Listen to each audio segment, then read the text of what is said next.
pit was left open in violation of usage, and beside the stone door on the cliff side was fixed an imperishable chain, by which she might in safety descend to earth.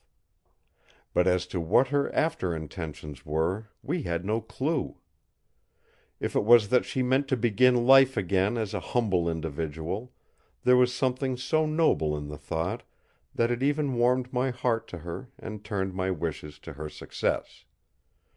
The very idea seemed to endorse Margaret's magnificent tribute to her purpose, and help to calm my troubled spirit. Then and there, with this feeling strong upon me, I determined to warn Margaret and her father of dire possibilities, and to await, as well content as I could in my ignorance, the development of things over which I had no power. I returned to the house in a different frame of mind to that in which I had left it, and was enchanted to find Margaret, the old Margaret, waiting for me. After dinner, when I was alone for a time with the father and daughter, I opened the subject, though with considerable hesitation. Would it not be well to take every possible precaution, in case the Queen may not wish what we are doing with regard to what may occur before the experiment, and at or after her waking, if it comes off? Margaret's answer came back quickly, so quickly that I was convinced she must have had it ready for someone. "But she does approve! Surely it cannot be otherwise. Father is doing, with all his brains and all his energy and all his great courage, just exactly what the great Queen had arranged." "But," I answered, "that can hardly be. All that she arranged was in a tomb high up in a rock, in a desert solitude, shut away from the world by every conceivable means. She seems to have depended on this isolation to insure against accident. Surely, here in another country and age, with quite different conditions, she may in her anxiety make mistakes and treat any of you, of us, as she did those others in times gone past. 9 men that we know of have been slain by her own hand or by her instigation. She can be remorseless if she will." It did not strike me till afterwards, when I was thinking over this conversation, how thoroughly I had accepted the living and conscious condition of Queen Tera as a fact. Before I spoke I had feared I might offend Mr. Trelawny; but to my pleasant surprise he smiled quite genially as he answered me: "My dear fellow, in a way you are quite right.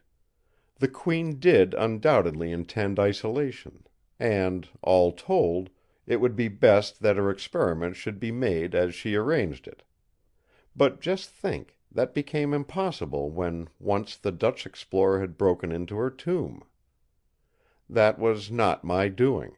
I am innocent of it, though it was the cause of my setting out to rediscover the sepulchre. Mind, I do not say for a moment that I would not have done just the same as Van Huyn. I went into the tomb from curiosity, and I took away what I did, being fired with the zeal of acquisitiveness which animates the collector. But remember also that at this time I did not know of the Queen's intention of resurrection.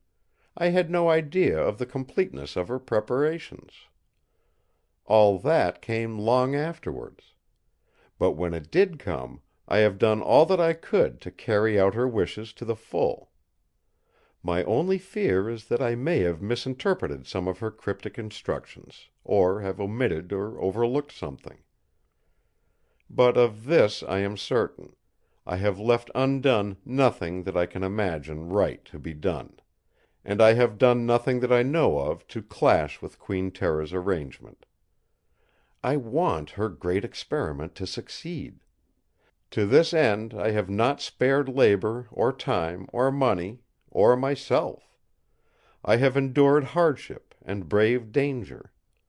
All my brains, all my knowledge and learning, such as they are, all my endeavours such as they can be, have been, are, and shall be devoted to this end, till we either win or lose the great stake that we play for." "The great stake?" I repeated. "The resurrection of the woman and the woman's life?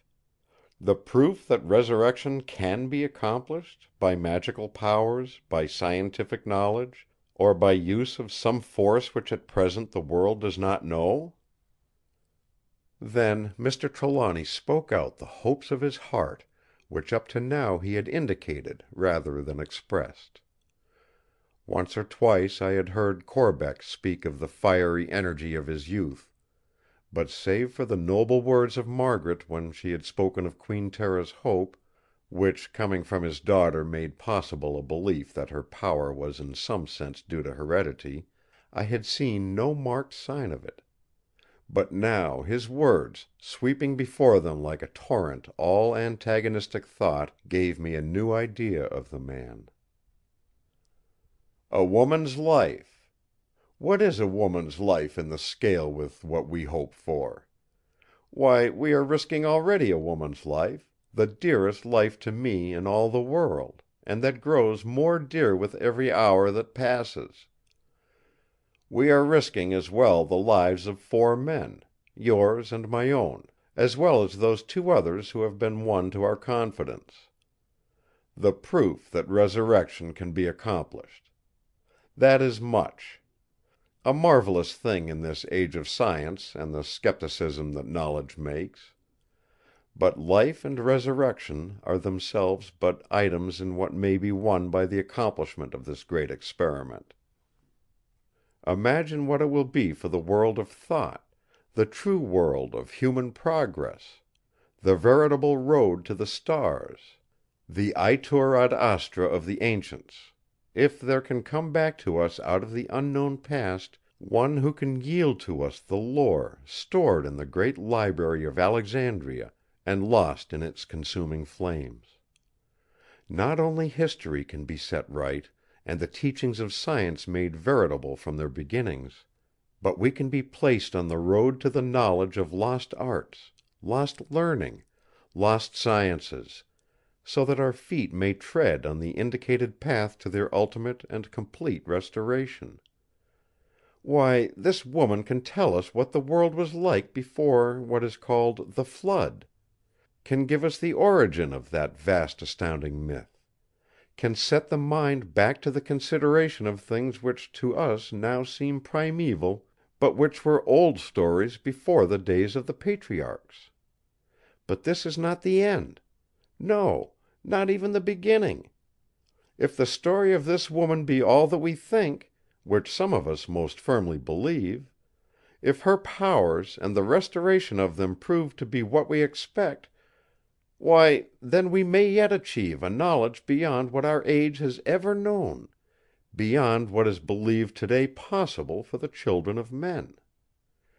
If indeed this resurrection can be accomplished, how can we doubt the old knowledge, the old magic, the old belief?